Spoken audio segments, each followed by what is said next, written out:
If you're not familiar with the story of Gwinny the street mugger, the name doesn't exactly inspire an image of joy and fun, especially when you find out he got the name for mugging locals for food.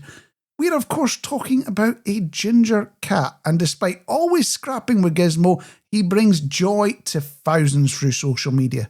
We spoke to Simone, also known as the FC, to get the lowdown on this big character. Thanks for joining us, and it's maybe a little rude as an opening question, but how old is Gwinny? Thank you so much for asking us along today. It's quite an honour. I understand that Gwinny is 10 or almost 10. I'm not sure when his birthday is, but as George is 10 this year, I will plan to celebrate Gwynny's birthday on the same date, which is the 15th of September. How long has Gwinny been visiting your garden, and does Gwinny know you have another love in George? I do talk to him about George. I don't think he has any proper concept as to who George is, but he does. He is aware of him. He's been visiting my garden even for, 4-5 years. It's only been the past couple of years with the permission of his owner where I have been feeding him. He does kind of like it in the garden. He knows it's a good source of food, I guess.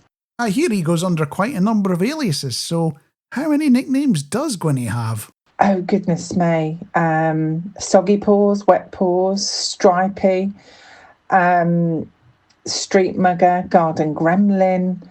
Goodness me, the list is absolutely endless. And if I'm holding some item in my hand that he can eat, he will actually come to anything I call him. The Grumpy Man knows him as his own personal nickname, which is GB. I'll leave it up to your imagination as to what GB may stand for. He doesn't have any. They were taken off several years ago, I believe. But GB is a common nickname for the Grumpy Man to call him. But Gwinny Pig, I think, is my favourite. Sam's been in touch to ask, does Gwinny have more dinners than Sid? Well, it would seem that way. I give him wet food in the morning. As you're quite aware, sometimes it's very early in the morning and then he'll have wet food in the evening. I know that my neighbours, when they're home, they will feed him. As to where else he will get food from, I imagine he's got quite a long list in the neighbourhood where he will call and obtain food. So does Gwinny have more dinners than Sid? Yes. Sticking with food, does Gwinny have a favourite? He really likes his food in the pouches, as little silver pouches of happiness. He quite likes gravy. He likes sausages. And he absolutely adores his cat milk, as we're all aware, because he demands that I perform milk monitor duties every evening, and he is so partial to his milk. What does Gwinny do all day? Eat, terrorise the neighbourhood for food, go into battle with Gizmo, sleep. He doesn't tend to wander very far. The end of the back street and the front of the house. He's followed us up to the pub, or nearly up to the pub on several occasions, and we've had to come back home with him and feed him to make him stay. So I think he just sort of like sleeps, goes and visits the houses I would imagine that he visits, and just be his normal charming self all day. The real mystery we want to know the answer to is, how did Gwinny come to reside in your garden? He was a front of house cat, and he would wait on the corner for me to come home from work and then escort me down the road. The only reason he would escort me is because he knows that I would go in and get him food as soon as I was home. He used to sleep on the flat roof outside, and then obviously he got wise to the fact that it was the same muggins in the garden who would feed him outside the front of the house. Bless him. So he's quite savvy in that way. So he started coming in quite a lot to the garden, and then I got quite sad because it was raining and it was getting cold, and I was just worried about him being out in all weathers. So the grumpy man came up trumps and built Gwynny's chalet for him, which I'm exceptionally grateful for. That dedicated cat house does sound amazing, and from what I've seen in the photos, it is amazing. But does Gwynny ever have a habit of sneaking into your house? He has been invited in on several occasions, but he doesn't settle. He'll come in and just walk around the house shouting at everything or even shouting at nothing. But he really doesn't settle. And the moment you think he is settling, he'll go and yowl at the door to go back out.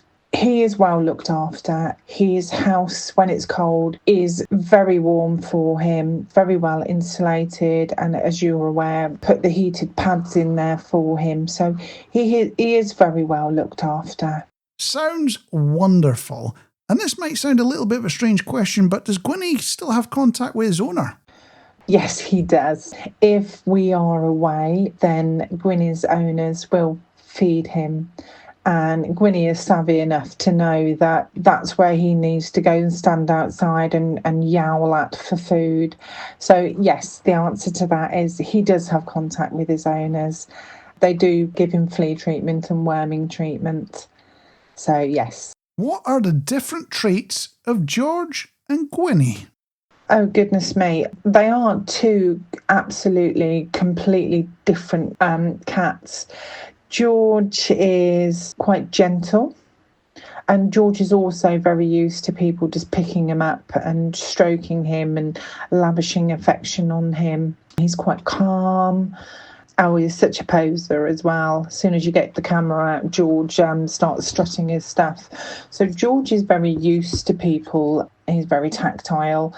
Gwynny, not so much. As I've already said, he spent the first couple of years hissing at me and just being generally mistrustful. Gwynny's special in his own way, in the sense that Gwynny is Gwynny. You just have to accept him for what he is. And I know quite often people will say, do you pick him up? Do you cuddle him? Do I? That would only be for my own gratification, and I know that he wouldn't enjoy it. So I don't know whether you've noticed, but when I stroke him, I normally offer him my hand first, and he will indicate to me if he wants to be stroked or not. So it's about respecting his boundaries, and he's got a lot of them, to be fair. So they are both absolutely adorable, but they are very different in character. But they're both equally loved. I see by recent posts he's practicing being quiet. How's that going? What will happen is I normally get up quite early and I have to try and sneak into the kitchen, because if he's out there, the minute he sees me, he knows I will come out and feed him. But he'll start shouting, and I'm so conscious of him waking the neighbours up and annoying them. Yeah, it's not going very well. Some days are better than others, but yeah, he must realise that as soon as we clock each other, that I will go out and feed him. There's no need to start shouting and berating at me. But that's all part of who he is, I guess. Those familiar with the story will know the name Gizmo, the terror cat. He looks a beautiful cat, and it's such a shame they fight. We heard that your neighbour got through a box of cat food feeding both Gizmo and Gwynny. Do you think they will always remain enemies? I think they sort of tolerate one another, and it does come to blows occasionally. Gizmo is a beautiful cat with the most delightful meow. He used to live, my understanding is he used to live 2 doors down, and then they moved further down in the back streets. Gizmo is a cheeky little so-and-so, and when the back door's been open, he's come and helped himself to Gwynny's food before now. And I've recently learnt that he's been going into next door's house through an open window and taking a tinkle in the corner of their bedroom. So he is quite cheeky, and he's very much an opportunist. I've seen them out on the back street together, not together, but within close proximity of one another. Gwynny does get upset when Gizmo is in the garden, because, this is Gwynny's territory and there's somebody else muscling in on it. And it's really unpleasant to hear them fight. And I would really hate for one of them to get hurt. Obviously, especially the big ginger lump, because I can't imagine trying to put him into a cat carrier to get into a vet without losing my fingers and probably half my face. So I don't know what the answer is to that one. I think they're just going to have to learn to tolerate one another, and we just need to, do our best to ensure that the garden is a place where Gwynny feels safe and loved. He gave us all quite a scare not long ago with that disappearing act. I wonder what his story is, and has he settled down now again? Goodness me, he gave me such a fright. I don't know what had happened. I think he'd possibly come to blows with Gizmo the Git in the garden for whatever reason, just decided that he didn't want to come back in. Now, it was so unusual for him not to be here for his food or for his milk. I spent a long time looking for him and just generally worrying about him, which, that's what we do, isn't it? He has settled down again now.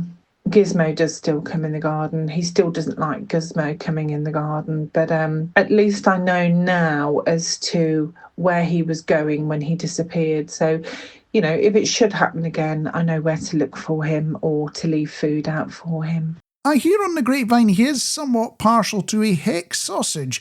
They are a healthier choice, so well done, Gwynny. But does he have a favourite flavour? His absolute favourite, actually, is the bog standard cheap sausages. The ones that are really not very good for you. But we tend to have hex sausages, so it's an absolute given that you take one sausage off your plate for Gwynny. Yeah, as I say, he just likes the plain flavour, but he does absolutely adore his hex sausages. Sausage surprise, bless him. Those familiar with the story will know that George and Gwynny do amazing things through a charity. Can you talk to us about the joint Amazon wish list that you have set up for both George and Gwynny to help the local West Midlands-based cat rescue called All for the Love of Paws? Goodness me, that was absolutely phenomenal. And actually, the Grumpy Man and I were only talking about this yesterday. All for the Love of Paws, as with any charity, whether it be cat, dog, they work so tirelessly and they are absolutely fantastic. You may remember I had neighbours next door who moved and they left their cat Tommy behind, and oddly enough, Tommy and Gwynny had a bit of a bromance going on, bless them.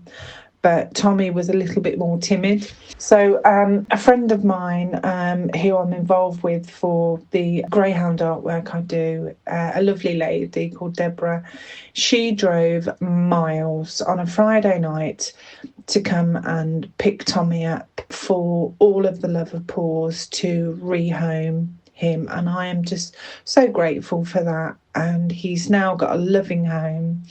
And so I wanted to do something to give something back.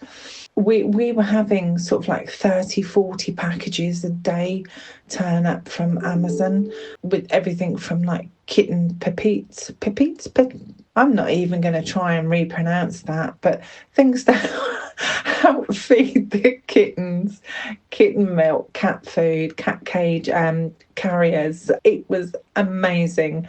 Gwynny does still have his Amazon wish list, but what we'd said we'd do, because we don't want to take the mickey out of people and keep asking for things, is once the charity is running low again, perhaps maybe towards Christmas time, is for them to let me know what they would actually like, what would help the cats and their charity, and then look at redoing the wish list again to help the charity out.